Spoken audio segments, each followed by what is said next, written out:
Hey, we are here. It is Tuesday night, and it is time to talk 80s music. Coming to you from the top row, you've got the one and only Jay Brannan coming us. 80s shirt. 80s shirt. 80, that's kind of pretty cool. Kind of 80s, huh? Yeah. Reminds me of Human League. That's pretty neat. I did Art of Noise. Didn't do something. Jay. OMD. Too much color. And we got Brian there that's holding down the fort in the bottom of our video player tonight. And Nick will be joining us here in a little bit. He is just indisposed for a few more minutes. So I'm over here doing something else. I'll be right in the room. He'll be with us in just a bit. So guys, the reason why I wanted to talk 80s music and such is a lot of us are starting to get back to events. And for most of the DJs out there, they probably didn't remember the 80s like we do. You know, that's kind of true. I mean, there are a lot of young guys out there who aren't even born yet. I mean, we were like... The 80s feel like 20 years ago, don't they? Exactly. We were like 4 and 5 in the 80s because, we're young guys ourselves. But we were really studious 4 and 5-year-olds studying the 80s. Yes, we were paying a lot of attention at that age. So that's what I wanted to kind of dig into tonight. Some of those hidden gems that the crowds respond to with that, oh man, I forgot about that song. Or maybe some of those 80s tunes that just work all the time that people may not be thinking about. So John Cafferty and the Beaver Brown Band. Thank you. Go ahead, Brian. I was going to say, anything on the dark side. Anything from Huey Lewis. Oh wait, yes, no, that's up there. Oh, that's over, there we go. Oh, Huey Lewis stuff over here. There's a lot of great. I've tried doing 80s sets, and I don't think I've ever... There's probably like 7 core songs you repeat that you're like, oh, I got to play this. But if we had this show last for 10 hours and we said, let's come up with 20 dance 80s, 20 new wave, 20 rock, 20, I guarantee we would exceed 10 hours. Because I don't think people realize, and I'm willing to cop to the fact that I was there in the 80s. You guys are younger than me, but I mean, put it this way. I don't care. I was 16 in 1980. So when the decade ended, I was 25. Mm-hmm. So I was there for like the good section of it. And the music coming out of the late 70s with like disco and punk and like Cars new wave, that kind of stuff, and real poppy things. The 80s just, I mean, there wasn't a bad year, and there wasn't a bad album that, I mean, there was music you may not have loved, but everything that just kept coming out was amazing. Quick trivia, the very first album released for the decade of the 80s, do you know what it was or who it was? I don't know. Sister Sledge, I don't know. No, Rush. Oh, was it? Yeah, Rush, I think it was Permanent Waves, was released the radio? on the first of the year, like early on the first. But when you look at 1980 as a year, you've got Back in Black, got Blizzard of Oz. I mean, just for the hard rock scene, and then you start going down everything else. So, I mean, just 80s are just such a prolific decade. So, Jay, well, that's the thing. Go ahead, John. I was just going to say, Jay, now you're talking a lot of hard rock. For those who don't know, why was that at that time of your life the focus? And now today, people would probably look at you, being that you do a lot of things with Pioneer and mixing and that dance side of it.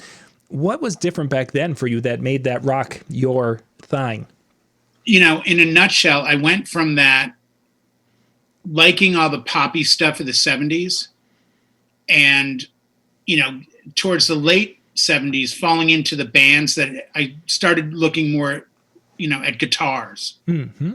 So bands like Little River Band and like a lot of the yacht rock stuff, Player, they would have a guitar solo. It would be short, but it would be there.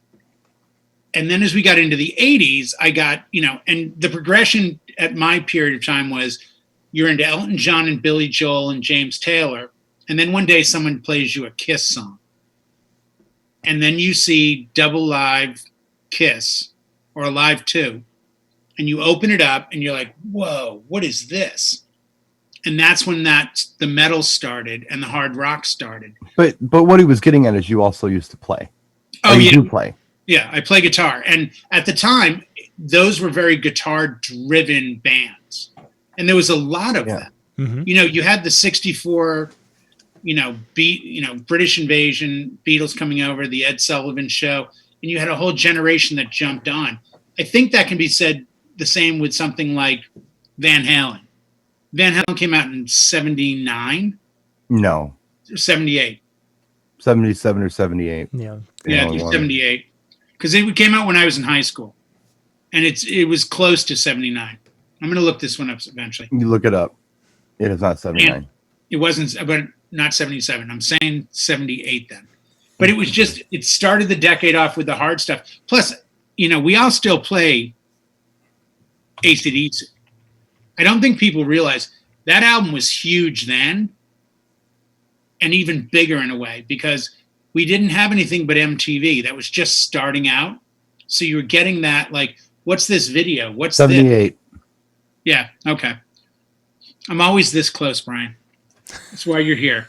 Yeah. John's like, what do you need? I said, I just need someone to nudge me up a year. Yeah, exactly. I'm going to be close. It's just like grenades, man. I'm going to be close. The 80s also brought in this what they called the new wave of British metal. And you had this whole thing of like Iron Maiden, even though Priest had been around, but Maiden really broke more in the 80s. And there were a lot of those bands. But it was funny. As much as I was into all of that, I was super into Naked Eyes and Genesis and I could put cassette tapes on of albums that came out then, and you would just drive for hours listening to the same cassette. Because A, you couldn't carry that many, or you didn't. And B, the music, like song to song to song, was so good. And it seemed like it was changing a lot, but we changed with it. I mean, I wore the stuff from Tellos. I had the blue jacket with the matching blue pants with the yellow stripe up the side. A little pre-Brian, but Brian had better hair than I did then. Well, I've seen photos. I think I just had cooler parents who were like down with it. you have better hair than I do now, so you're getting that payback. It goes around, comes around. Yeah, that's right. But it was still new. I mean, I tried to get, my dad knew a guy that worked for a guy named Don Law. Don Law was the promoter in Boston. And if you can remember back in the day when you would hear a commercial like, Boston Gardens, Sunday, July 2nd, the Motor City Madman, Ted Nugent. And then they'd play a couple clips. Mm-hmm. Don Law presents. And he knew that guy. And I would try to go see Ozzy or Black and Blue with Black Sabbath and Oyster Cult. And that's why Frampton was my first concert. Because my dad would talk to his guy and be like, yeah, my kid wants to go see Ozzy. Yeah, no. Yeah, I can't get you tickets. And years later, he came clean and said, yeah, I could have gotten tickets, but they didn't feel the love for that stuff. But I remember, my ultimate real quick story of the 80s. I was on a People's Express flight from Newark, New Jersey to LAX on a one-way ticket. I was drinking a can of Miller Lite, reading a book called Less Than Zero by Bret Easton Ellis. And I had a Walkman on, and I had Thompson Twins, Sidekicks, and Quick Steps. And the song was called Kamikaze. And it was about flying away from your family and realizing you miss them and love them, but you have something to do. And I just remember being like lightning going through my body over that going, plus, if you've ever read the book Less Than Zero, it's much harder than the movie. A lot more graphic. Now I'll spin off of that. Okay. I was trying to get to sleep, take a nap this afternoon, and I always turn the TV on just to have something on, And what's on? Bright Lights, Big City, Michael J. Fox. I mean, one of the most 80s movies, like, not the best movie, mind you, but the soundtrack is amazing on that movie. I mean, there's all kinds of crazy stuff on there. It was a different time. And when you talk about the 80s, and like Jay said, it's not like now, I guess. When you talk about the previous decade, it's like, okay, there was some hip hop and there was some rock stuff and there was some stuff in the middle. The 80s had tons of stuff. I mean, you had all kinds of options. And if you didn't like what was happening on the radio, tune in next week because it's going to be different. There was always something new happening, and there were always new sounds happening. And I really think that is probably my favorite part of the 1980s, is that not only were there a lot of new bands and looks and things, but I can't remember another decade. I can't remember another time period where we had new sounds, except maybe the 1950s with the electric guitar and that distortion. That was a new sound. But in the 80s, it was a new synth that came out with a new patch, or it was a Fairlight series, CMI Series 2, or it was a Lindrum, or it was an 808, or it was something that was like, I've never heard that before. That's cool. That was interesting. And the samples didn't sound like a real voice or a real horn. It sounded a little fake. And to me, that was kind of cool. It wasn't perfect, but the engineers would make them sound interesting and put reverb on them, and it was just fun. It was a lot of fun just to not only hear new songs, but to hear new sounds. Yeah. And I don't know, was there ever another time that you can think of in our lifetime where there were new sounds? I would say the 80s were the only decade that I can look back on where everybody was invited to the party and everyone was welcome to be at the party. Oh, go to the clubs. And I've talked about this before because I was clubbing back then, whether I should have been or not. But you would go to any club and you would hear Susan the Banshees and Rob Bass and DJ Easy Rock and Art of Noise and S Express and Madonna and Prince and Ministry all on the same night. And it was the most normal thing in the world. Yeah. To hear hip hop and alternative and rock and new wave and everything, R&B, you name it, freestyle. It was just everything happened at the same place at the same time. Now when you go, oh, we're going to a house event, or we're going to an EDM thing, or we're going to a hip hop thing. Yeah, everything was open format. I don't remember ever going to a club in the 80s where it was exclusively one thing. Mm-hmm. It was but it always all had a move. It all had something. Like when I was doing things in San Diego on New Year's Eve at that hotel, I'd end up doing these, like a lot of 80s stuff. And you literally start playing a song like Erasure, Chains of Love. Yeah. You're like, oh my God, I forgot how amazing this song is. Then you put on another track and you're like, oh my God, I haven't played like Spin Me Round and Round by, Dead or Alive. Like, oh my God, I totally forgot about this one.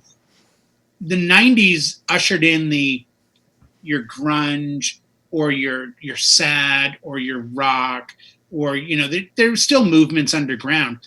The 80s was that decade where there was no underground. It was all up in your face. Most of it was. And just before we go any further tonight, I just want to make it clear that as far as I'm concerned, the 1980s started on January 1st, 1980, and it ended sometime in 1992 because it was kind of the same thing that just kept happening until Nirvana. Nirvana is where it really ended. We got an extra couple of years of the 80s for music as far as I'm concerned. You look at an album like Nevermind, which came out, actually, Brian, in 1984. And the way that whole Seattle movement went, it killed what I got into towards the end of it. It came out in 92. Oh, it was not 84? No, it was 92. It was later. It was 92. Yeah. The big hair, quote unquote, like LA rock metal scene, that stuff literally just jumped off a pier. Like once Nevermind broke and Alice in Chains and Pearl Jam and Soundgarden and Mother Love Bone, once that movement kind of came out, the fun stopped. And I hate to say it, but that's what the 80s became. It became, let's go somewhere and forget about our bills and forget we're not making any money and forget we don't have what we want. Yeah. But let's, for the moment, have a good time. Mm-hmm. The 90s was, man, you're broke. You have no money. You can't even. You're angry. And you're mad about it. Wait a second, what happened? It was almost the people felt as disenfranchised as they did during disco. Right. There was a disco revolt. And there were other people who felt just as disenfranchised against well-produced music and fun stuff. And there was that revolt. And it was not just, the music. It was everything. It was the entire culture changed. I know I was working in retail at the time. Half the mall stores closed because everybody wanted to buy flannel shirts. Yeah. What are you going to do with that? The 80s, we cared what we looked like. The 80s, you had to buy certain things. Like I miss wearing those, like, I think they were called cavalry shirts. It was like the shirt that had the other piece that buttoned over. Oh, yeah. Yeah. You know that one? I had a couple of black and red ones of those.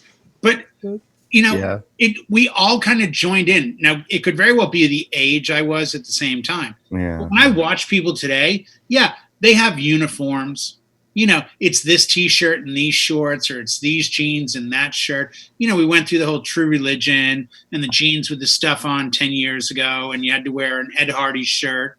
I get that, but it seemed like in the 80s, everybody, men and women, really cared what they looked like, and it had nothing to do with what the plastic surgeon could do. Well, even watching Bright Lights, Big City, you know, right at the beginning of the movie, he's in a nightclub, and it's like 6 a.m, and he goes and talks to this bartender, or he sits at the bar, and this bartender starts talking to him, and she says, you know, well, what's wrong? You know, you act like something's wrong with you.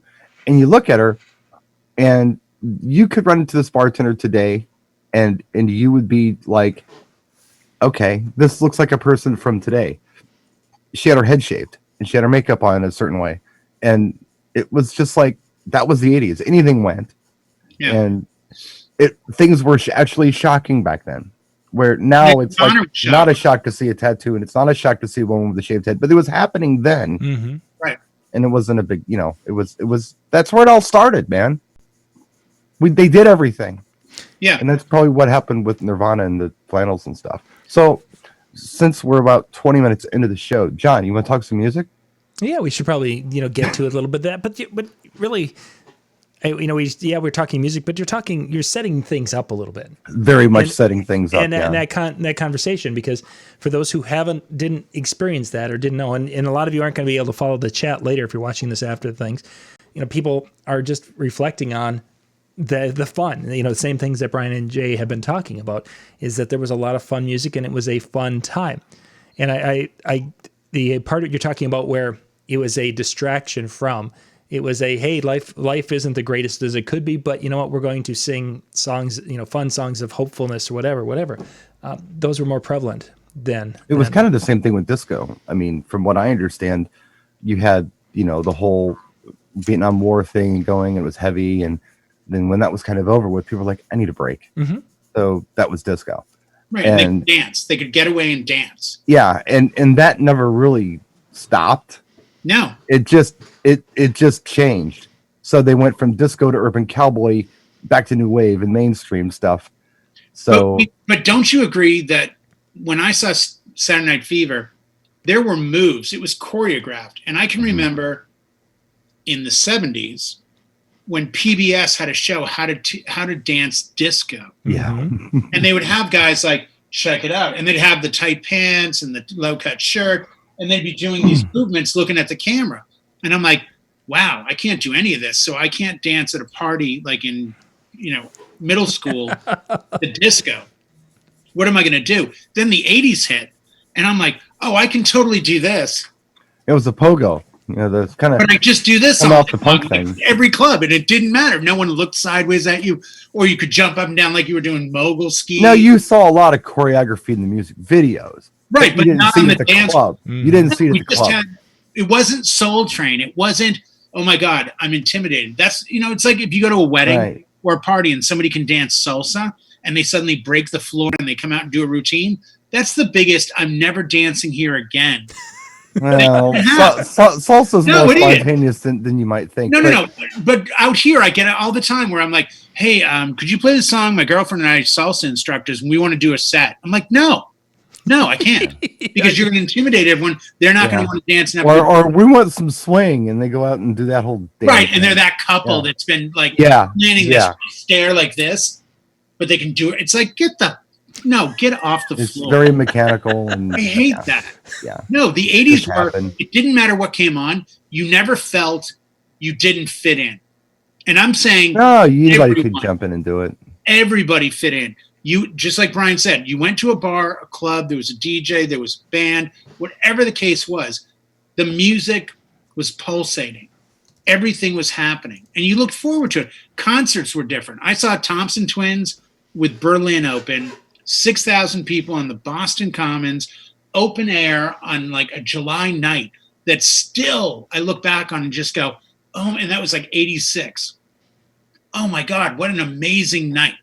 Just, everything coming at you, the performance. There wasn't big light shows. There wasn't lasers. You had to actually perform. Mm-hmm. Now we've entered a decade of like, oh, we're going to bring the dead back on stage by doing a hieroglyphic thing. Like, what? Wait a second, holograms? What are you talking about? A hieroglyphic. That's Hieroglyphics. awesome. Like how I then went into holograms? Yeah, I was going to say. Close enough. Close enough. Closer than age. Yeah, you were this close.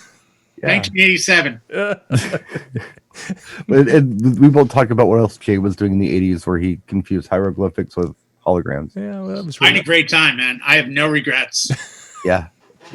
I mean, I wish there were cameras because I would have loved to have seen some of the hairdos. Bill says you were high. Cuffs I can't find, and the blonde streak I had at one point, and the fake leather pants. Yeah, I had it all. Well, you make a good point, Jay. When it comes to the 80s stuff, it's like no one was not included.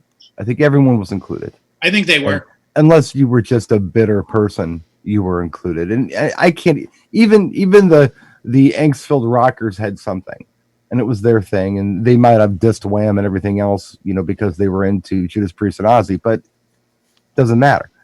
There was something for everyone. There really was. That's something my point. For everyone. Even the older folks, there was something for them. I mean, I remember my father's close friend who he worked with was because he would travel with us from state to state. Was that guy? He was the head of maintenance, and he must have been 20 years older than my dad, and his wife was 20 years older, than my parents as well.